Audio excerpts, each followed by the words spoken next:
Hello everyone, and welcome to my Spider-Man No Way Home review.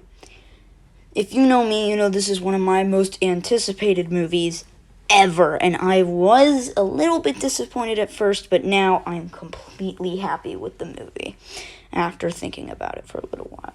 Now, just a little disclaimer, I'm not going to be playing as many clips, if any, during this video, because of the film being only in theaters right now, and me not being able to show as many clips just because of that. So, sorry about that. It'll mostly just be pictures in this video. So, Tom Holland's Spider-Man is the best that he's ever been. Now he is entirely his own Spider-Man. Iron Man was barely in the movie. In Homecoming, he was relying on the Stark technology. And now he's completely on his own, just dealing with his own problems and using his own abilities to fix them. And I think that is great, and I love how that's symbolized at the ending with him making his own homemade suit. That's not as crappy as the actual homemade suit. Doctor Strange was really good in this movie. He wasn't in it all that much, but he was still in there, like him showing tussles with Peter about, well, the villain's fate. Strange, stop! Can we please just talk about this? Parker, don't you realize that in the multiverse there are an infinite number of people who know Peter Parker is Spider-Man? And if that spell gets loose, they're all coming here! Look, I know, I get it, but we can't just send them home to die. It's their fate. You can't change that any more than you can change who they are. Was interesting, to say the least. I thought it was great to see two heroes not see eye to eye. Again, if you know what I mean. And also in their fight, how Peter beat Strange using science or math, whatever, was a nice touch on whoever's idea that was. Congrats to you. You did a good job. So we're going to be a while talking about the villains because I loved them in this movie, especially the Green Goblin, Doc Ock, and Electro. They were particularly good. Green Goblin, as Willem Dafoe, is a perfect casting for the Green Goblin. I mean, he was so menacing in this movie and so terrifying. I mean, he killed Aunt May, which was great, kind of, in a way, because it caused Tom to have some real emotional conflict, and it caused him to go friggin' nuts in the final battle.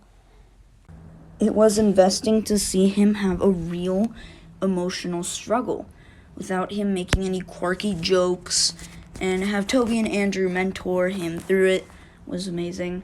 And when he just goes nuts on Green Goblin in the final battle, to have Toby stop him was a great moment. And I'm just happy with how it went. Electro was also good in this movie. I think that he was just fine in The Amazing Spider-Man 2, honestly. But I know most people didn't. But I don't think very many people can deny that he's much better in this movie. And I think the design change was beneficial because it helped me, anyway, take him more seriously. Also, his personality change was a good idea. From being a social outcast to being sort of a confident person. He's more confident in himself now. And yeah, I just liked him in this movie. He was pretty good to have him like as the rebel of the group, kind of. And then Doc Ock was the perfect example of why it was a good idea to bring them in right before they died. Hello, Peter. Hi?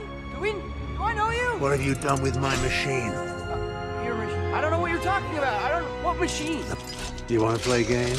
But to see him, like, going after Peter to figure out where his machine went, when it's really in another universe, and hit that line where he says, "You're not Peter Parker," because he looks like Tom Holland and not Tobey Maguire.